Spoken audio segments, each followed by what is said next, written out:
Alright, you read the title, you know what we're talking about today. This is why trying to be cool in school is an utter waste of time. Look, I get it, we all did dumb stuff to fit in, but let's be real, half the cool things people did back then are just straight up embarrassing now. So today we're going to be breaking down why chasing clout in school is an utter waste of time, it's pointless, it's embarrassing, negative adjective, you get the idea. Let's just get into it. First off, we got the fashion flexers. These guys were absolute tryhards, spending ridiculous amounts of money on clothing just to get compliments from people at school. We all knew that guy who walked into school wearing overpriced designer clothing to get validation from his peers. Now, whether this guy was dumping his weekly paycheck into sneakers or his dad is super rich, it doesn't matter, it's still a waste of money when you think about why they're doing it. All this to get some lousy attention, bro. It's never worth it. You know, it would be so funny till you'd see these kids with like $1,000 pairs of sneakers while their shirt and jeans got holes in it. Like, bro, you really just dumped all your money into one pair of sneakers. Everything above your ankles got you looking foolish. Dudes out here flexing like it's Paris Fashion Week, but they don't even got a pencil for class. Keeping up with trends just for the sake of maintaining social status has always been bizarre to me, but it's always seemed like the most useless when it's been with clothing, because A, the literal value of it is so little. Like, there's no actual use to owning a t-shirt that's $1,000. Whereas, even though it's a stupid purchase, if you spend the same $1,000 on like the newest MacBook, even though you have a perfectly working computer, at least you're getting the newest MacBook. It was supreme in Bathing Ape back when I was in high school. I could care less what it is now, but I see that shit at thrift stores now, okay? I go to Goodwill every now and then to see if they got like cheap games or clothing, whatever. It's probably fake, but I've seen Supreme and Bathing Ape like at these Goodwills, so if you want to wear it for like a few months and then sell it to someone, I guess that's kind of worth it, but still, you know, just be smart with your money. This also kind of ties into a thing I've noticed that's been around forever, where people will sell themselves out and completely change who they are to fit in with the popular group at school because it gives them access to parties or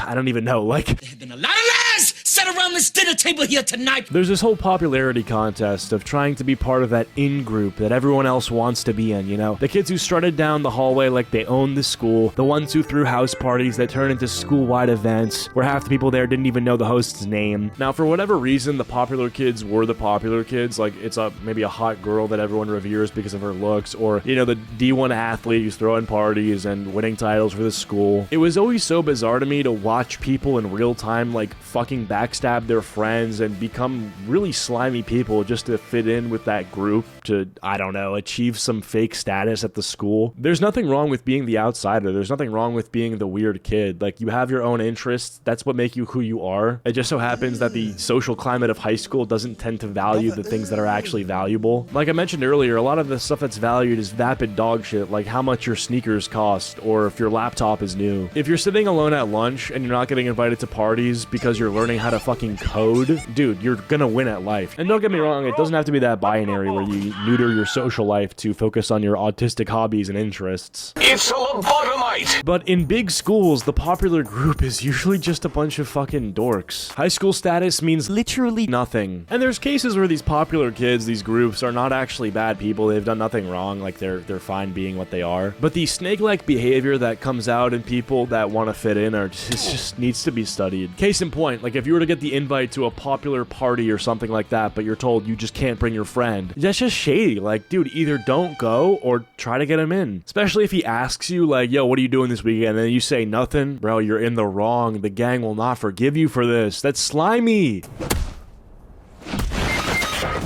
Which brings me into my next point, which was the stupid stuff people did just to impress people. Let's not forget, right? The stupid shit people would do, like climbing on top of cafeteria tables, sprinting down hallways like they're on fire, or getting detention just to seem edgy. Like, bro, what was your end goal here? To get a gold star for being a menace? Or like when people would make up fake rumors about other students to get people gossiping, and they're like, well, who'd you hear that from? Insert blank name. Oh shit, how does he know? I mean, it's just like, you know what I mean? I think it's one thing to embarrass yourself in order to get attention or popularity. Not that I approve or think it's cool at all. It's pretty embarrassing. Like taking off all your clothes and standing on top of a desk screaming the N-word just to go viral and then like become your school legend. It's just like, bro, you're gonna get expelled. Like you're not even gonna have time to enjoy your own little fame. But I still think that's one thing, you know, because at the end of the day, you're making the choice to fuck your own life up. But then there's ruining other people's lives with lies, gossip, and like leaking stuff that's just like so uncalled for, and you really are just the worst. George Alexander Davidson.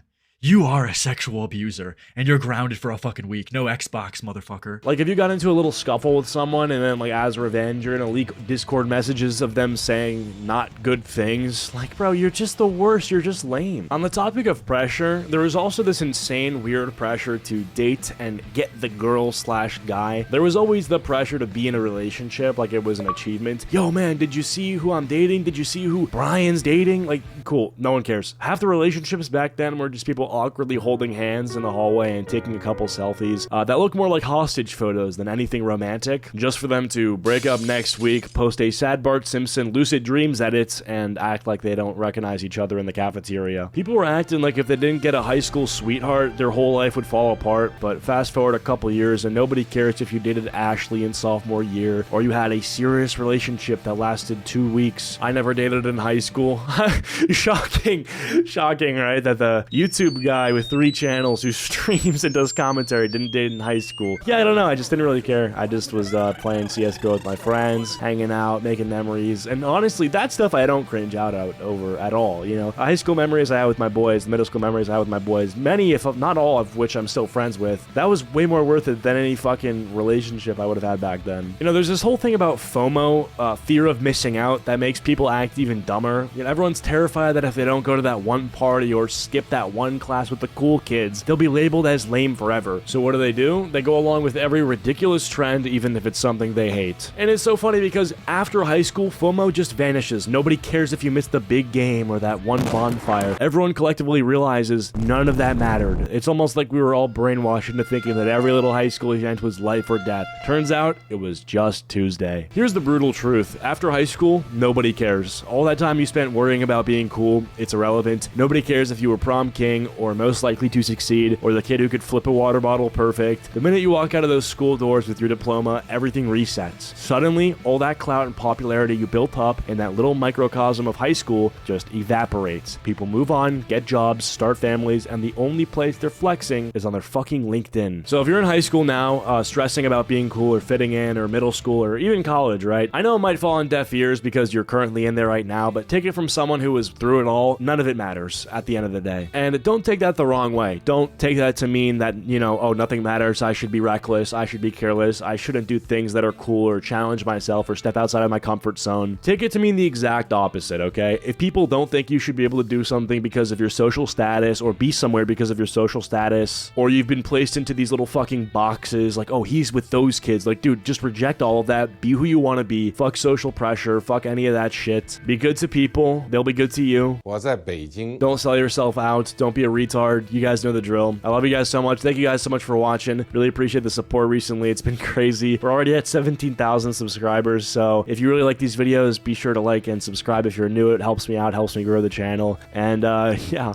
let's see if we can get a play button by the end of the year. See you guys later. Thanks so much.